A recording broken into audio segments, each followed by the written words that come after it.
कल दोपहर मुजफ्फरपुर से अनाया शबीर नाम की 5 साला बच्ची, जिसको सफियान नामी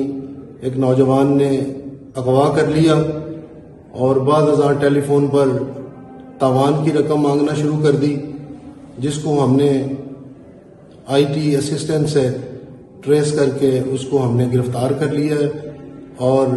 माइनर अनाया शबीर को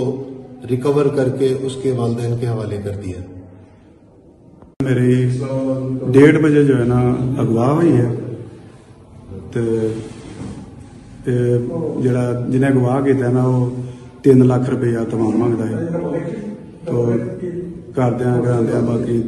पिछे दौड़ना रहे पुलिस, तो फिर है कि इंशाल्लाह सुबह आज फिर इन्होंने मैं सर बच्ची को गवाह करके ना, ठीक है, बच्ची छोड़ने का मैंने 3 लाख रुपया मांगा है शबीर से।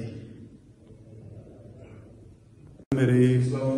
1:30 बजे जो है ना अगवा हुई है, तो जरा जिन्हें अगवा किया ना वो 3 लाख रुपया तमाम मंगता है, तो करद्या बाकी पिछे दौड़ना रहे पुलिस, तो फिर है कि इंशाल्लाह सुबह आज फिर इन्होंने मैं सर बच्ची को गवाह करके ना, ठीक है, बच्ची छोड़ने का मैंने 3 लाख रुपया मांगा है शबीर से।